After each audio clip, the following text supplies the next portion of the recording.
ठाण्याच्या नळपाडा परिसरात हजारो कुटुंब गेल्या कित्येक वर्षांपासून वास्तव्यास आहेत. नळपाडा परिसरात सर्व जाती धर्माचे लोक वास्तव्यात आहेत. मात्र या रहिवाशांना कोणत्याही प्रकारे विश्वासात न घेता या परिसरात एसआरए प्रकल्प राबवला जात आहे. या विरोधात नागरिक एकत्र आले असून त्यांनी या एसआरए प्रकल्पाला विरोध दर्शवलाय. यावेळी रहिवाशांनी एसआरए कार्यालयाला धडक देत आपला आक्रोशही व्यक्त केलाय. कोणताही निर्णय घेताना किंवा कोणताही प्रकल्प राबवताना स्थानिक रहिवाशांना प्रशासन विश्वासच न घेता परस्पर बायोमेट्रिक सर्वे केला जात आहे. तर शासनानं प्रकल्प राबवावा, मात्र स्थानिक रहिवाशांना विश्वासात घेऊन राबवावा. प्रकल्प करावा, मात्र रहिवाशांची दिशाभूल करून कोणतेही प्रकल्प राबवू नये असा आरोप देखील नळपाडा येथील रहिवाशांनी केला आहे. तर बायोमेट्रिक सर्वे करण्यासाठी एसआरएचे कोणत्याही प्रकारचे अधिकारी उपस्थित नसून गावगुंडांकडून बायोमेट्रिक सर्वे केला जात आहे असा आरोप देखील रहिवाशांनी केला आहे. राज्याचे उपमुख्यमंत्री एकनाथ शिंदे यांनी आम्हाला न्याय द्यावा अशी मागणी या रहिवाशांनी केली आहे. हीच मागणी असेल की अशा विकासकांना साहेब तुम्ही ब्लॅकलिस्ट करा. हे लोकांकडे दादागिरी करून त्यांच्या घरोघरी लोक पाठवतायत, जबरदस्तीचा बायोमेट्रिक करतायत. लोकांचा बोलतात ना दिशाभूल, काही लोकांची दिशाभूल केली गेलेली आहे. असा प्रकारचं प्रोजेक्ट कुठे होत नाही. गोरगरिबांची घरं आहे, लोकांनी मेहनत करून एक एक पायी जोडून घरं घेतलेली आहे. अशा प्रकारे जर ह्यांची घरं बळकवण्याचं जर काम करत असेल कोण, तर आम्ही याच्यापुढे आज इथे आम्ही संयमाने न्याय मागायला आलो एसआरएच्या अधिकाऱ्यांकडे. जर न्याय नाही भेटला तर भविष्यात इथे या गेटच्या समोर आम्ही इथे आमरण उपोषणाला बसू. जो व्यावसायिक आहे तो शिवसेनेचाच नगरसेवक आहे आणि त्यांना एकनाथ शिंदे त्यांचं कारवाई करायला नाही. माझं तेच म्हणणं आहे. बघा, सगळ्या गोष्टी जर आपण असं बघायला गेलो तर शिवसेनेचा नगरसेवक आहे. आता 3 वर्ष जरी प्रशासक नाही आहे, पण याच्या अगोदर ते या प्रभागात कधीच फिरलेले नाही आहेत, लोकांना कधी दिसलेले नाही आहेत. ते फक्त त्यांचा हेतू एवढाच आहे की इथे येऊन गांधीनगर, नलपाडा आणि सुभाषनगर ह्याचं बोलतात ना डेव्हलपमेंट करायची, कुठेतरी विकास करायचा, विकासाच्या नावावर ते प्रोजेक्ट स्वतःकडे बलकून घ्यायचे, हाच हेतू आहे त्यांचा. बाकी त्यांचा इथे जनसेवा करायचा कुठलाच हेतू नाही आहे. हे फक्त व्यापार करायला इथे आलेले आहेत. सर्व नागरिकांना आवाहन करण्यात येत आहे की सध्या डासांमार्फत पसरणाऱ्या डेंग्यू या आजाराचा प्रसार रोखण्यासाठी प्रत्येकाने पुढील प्रमाणे कार्यवाही करावी. डेंग्यू आजार एडिस इजिप्ती हा डास चावल्याने होतो. या डासांची पैदास साचलेल्या किंवा साचवलेल्या स्वच्छ पाण्यामध्ये होते. 8 दिवसांपेक्षा जास्त दिवस पाणी उघडे व साचून राहिल्यास त्यात डास अंडी घालतात. अंड्यांच्या अळ्या तयार होऊन पुढे डास तयार होतात. यासाठी आपल्या घरातील पाणी साठे, उदाहरणार्थ बॅरल्स, पिंपे, टाक्या, हौद, रांजणे इत्यादी दर आठवड्याला रिकामे करून घासून पुसून कोरडे करून पुन्हा भरावे. 1 दिवस कोरडा दिवस म्हणून पाळावा. पाणी साठ्यांना घट्ट झाकणे बसवावीत किंवा जुनी साडी, चादर, धोतर यांनी बांधून झाकून ठेवावीत, म्हणजे डास त्यात जाऊन अंडी घालणार नाहीत. घराच्या गच्चीवर, आजूबाजूला, अंगणात कोठेही पाणी साचू देऊ नये. भंगार सामान उघड्यावर टाकू नये, उदाहरणार्थ टायर्स, प्लास्टिक सामान, कुंड्या, टाकाऊ वस्तू इत्यादी. अशा सामानात पावसाचे पाणी साठून त्यात डेंग्यूच्या डासांची पैदास होते. घरातील कूलर्स, फ्रीजच्या पाठीमागील ट्रे हे देखील वेळोवेळी कोरडे करावेत. लक्षात ठेवा, नुसत्या फवारणीने डास घनता कमी होत नाही, तर त्यासाठी डास पैदास ठिकाणे नष्ट करणे ही आपल्या सर्वांची जबाबदारी आहे. कोणताही ताप अंगावर न काढता जवळच्या शासकीय रुग्णालयात मोफत औषधोपचार घ्या. अशा प्रकारे नागरिकांनी सहकार्य केल्यास डेंग्यूचा प्रसार रोखणे सहज शक्य आहे. उपमुख्यमंत्री एकनाथ शिंदे यांच्या शिवसेनेचे ठाणे लोकसभा मतदारसंघाचे खासदार नरेश मस्के यांच्या निवडणुकीला आव्हान देणारे ठाकरे गटाचे नेते आणि माजी खासदार राजन विचारे यांनी केलेली निवडणूक याचिका उच्च न्यायालयानं मंगळवारी फेटाळली आहे. न्यायालयाच्या निर्णयामुळे मस्के यांची खासदारकी कायम राहणार आहे. न्यायमूर्ती रियाज छागला यांच्या एकलपीठानं मंगळवारी या याचिकेवर निर्णय देताना विचारे यांनी मस्के यांच्यावर केलेले आरोप मान्य करण्यास नकार दिला आणि विचारे यांची याचिका फेटाळली आहे. लोकसभा निवडणुकीत ठाणे लोकसभा मतदारसंघातील शिंदे गटाचे मस्के यांना 7,34,231 मतं मिळाली होती.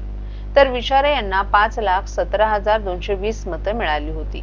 मस्के यांची ठाणे मतदारसंघातून खासदार म्हणून झालेली निवड रद्द करावी आणि मतदारसंघाचे खासदार म्हणून आपली निवड करावी अशी मागणी विचारे यांनी या याचिकेत केली होती. मस्के यांच्या उमेदवारी अर्जात त्यांना कधीही दोषी ठरवलं नाही असा दावा केला होता. प्रत्यक्षात दंगलीच्या प्रकरणात त्यांना दोषी ठरवण्यात आलं होतं. तसंच ठाणे सत्र न्यायालयानं त्यांचं अपीलही फेटाळले होते असे आरोप विचारे यांनी याचिकेत केला होता. मस्के यांनी त्यांच्यावरील गुन्हेगारी खटल्याची माहिती लपवली असा दावाही विचारे यांनी केला होता. स्मार्ट सिटी मिशन अंतर्गत उभारण्यात आलेल्या कोपरी खाडी लगतच्या कोपरी वॉटरफ्रंट डेव्हलपमेंट प्रकल्पाचा फज्जा उडालाय. अवघ्या 2.5 वर्षात कोट्यावधींचा प्रकल्प मोडकळीस आला असून निकृष्ट दर्जा आणि भ्रष्टाचार स्पष्टपणे समोर आलाय. काँग्रेसचे मुख्य प्रवक्ते राहुल पिंगळे यांनी या संदर्भात मुख्यमंत्री देवेंद्र फडणवीस यांना थेट चौकशी आणि कठोर कारवाईची मागणी करणारं निवेदन दिले. या प्रकल्पात शौचालय, अँफीथिएटर, उद्यान, वाहनतळ, जेट्टी रस्ता नूतनीकरण, ऐतिहासिक तोफांसाठी चौथारा, दशक्रियेसाठी घाट अशा सुविधा करण्यात आल्या होत्या. मात्र आज या सर्वच सुविधा दुरावस्थेत दिसत असून नागरिकांच्या पैशांची उधळपट्टी झाल्याचं चित्र आहे. अँफीथिएटरला तडे, बाकड्यांची मोडतोड, तोफांचा चौथारा उखडलेला या दृश्यांनी ठाणेकर संतप्त झालेत. पिंगळे यांनी निकृष्ट कामं, भ्रष्टाचार आणि ढिलाई यामुळे प्रकल्पाची दुर्दशा झाल्याचा आरोप केलाय. काम करणाऱ्या ठेकेदारांना काळ्या यादीत टाकून जबाबदार अधिकाऱ्यांवर निलंबनाची कारवाई व्हायलाच हवी असंही त्यांनी सांगितलंय.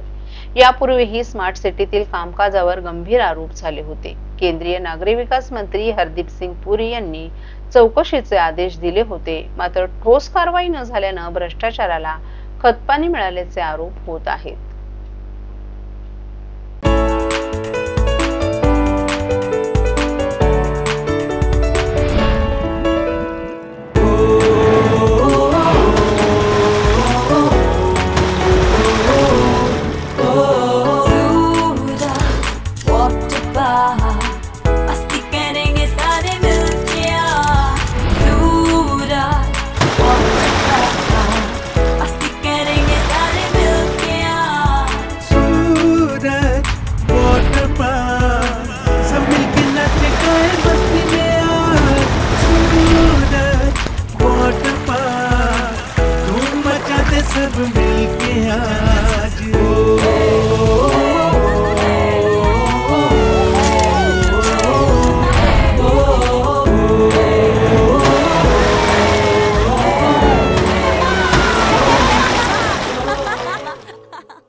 ठाणे महानगरपालिकेची निवडणूक 2025ची प्रभाग रचना करायची जबाबदारी महाराष्ट्र शासनाकडे आहे. सर्वोच्च न्यायालयाने दिलेल्या अनेक न्यायनिवाड्यांमध्ये निवडणूक प्रक्रिया मुक्त, निष्पक्ष आणि पारदर्शक असणं आवश्यक आहे. मात्र ठाणे महानगरपालिकेच्या प्रभाग रचनेमध्ये मुक्त, निष्पक्ष आणि पारदर्शक ही तत्व डावलण्यात आली असून एका राजकीय पक्षाच्या सोयीसाठी प्रभाग रचना करून नगरसेवक संख्या चोरी करण्यात आल्याचा गंभीर आरोप राष्ट्रवादी काँग्रेस पक्षाचे आमदार जितेंद्र आव्हाड यांनी प्रभाग रचना सुनावणी दरम्यान केला आहे. ठाणे महानगरपालिका प्रारूप प्रभाग रचनेसंदर्भात दाखल झालेल्या 270 तक्रारींवर आज ठाणे महानगरपालिका मुख्यालयातील नरेंद्र बल्लाळ सभागृहात प्राधिकृत अधिकारी राज्याचे अप्पर मुख्य सचिव संजय सेठी यांच्या उपस्थितीत सुनावणी पार पडली. या सुनावणीला उपस्थित राहत राष्ट्रवादी काँग्रेस पक्षाचे आमदार जितेंद्र आव्हाड यांनी प्रभाग रचनेविरोधात आक्षेप नोंदवत गंभीर आरोप केले. प्रभाग रचना 2011 सालच्या जनगणनेच्या आधारावर केली जात आहे असं जाहीर करण्यात आले.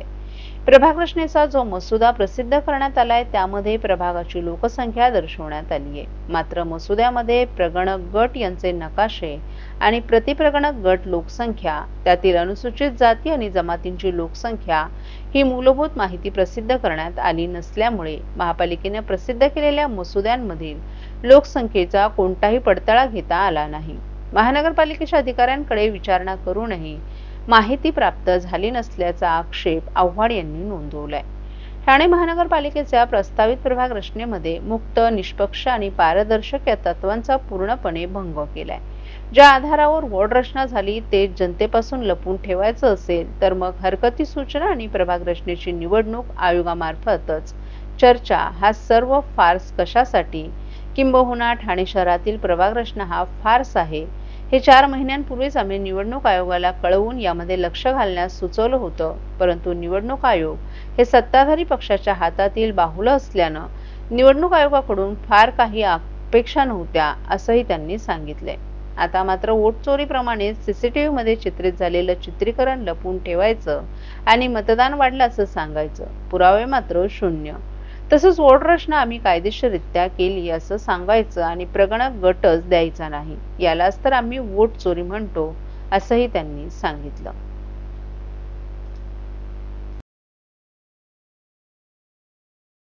नोंदवलेला आहे, यावर काय आयुक्तांचं उत्तर होतं आणि आपण आयुक्तांच्या उत्तराचे काय मला आम्ही बघणार नाही. काय आयुक्त किंवा तिथे समोर बसलेले अधिकारी ते शासनाचे प्रतिनिधी आहेत. शासनाचा प्रभाग रचनेवर प्रचंड दबाव आहे आणि त्यामुळे प्रभाग रचना ही नागरिकांना न्याय देण्यासाठी नाही तर राजकीय पक्षांच्या सोयीसाठी बनवली. प्रभाग रचना करताना निवडणुका हा जरी डोळ्यासमोर ठेवला तर त्याचा केंद्रबिंदू हा जनता म्हणजे नागरिक मानला गेला पाहिजे.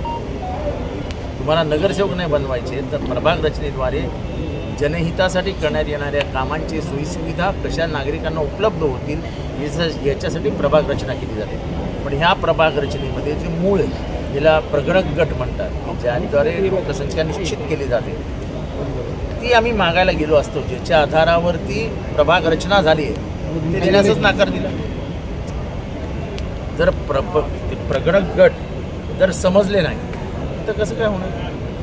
दुसरी गोष्ट, ठाणे शहरामध्ये वॉर्ड बनवताना एक अधिनियमामध्ये सूट देण्यात आलेली की तुम्ही 10% अधिक किंवा 10% जास्त म्हणजे 100 जर तुम्ही पकडलं तर तुम्ही 90चा एक नगरसेवक करू शकता किंवा 110चा एक नगरसेवक करू शकता. पण ह्याच्यामध्ये मी हे पत्र दिलेलं आहे, ह्याच्यामध्ये आपल्या लक्षात येईल की ठाणे शहरामध्ये बनवत असताना सगळीकडे 90% जवळपास नगरसेवक आणून ठेवले ही लोकसंख्या आणि तेच कळव्याच्या पुढे गेलं की जिथे साधारण इथल्या सत्ताधाऱ्यांच्या विरोधात मतदान होतं तिथे मात्र 110% पार नियम मोडून 111% सुद्धा लोकसंख्या धरली. त्यामुळे ह्या पूर्ण प्रक्रिया ही राजकीय सूडबुद्धीने राजकीय अभिनिवेशाने बनवण्यात आलेली आहे. जो कॉमन न्याय धरला जातो की निवडणुका या फ्री फेअर ट्रान्सपरंट झाल्या पाहिजेत हा कुठेही प्रभाग रचनेत दिसत नाही. ही प्रभाग रचना ही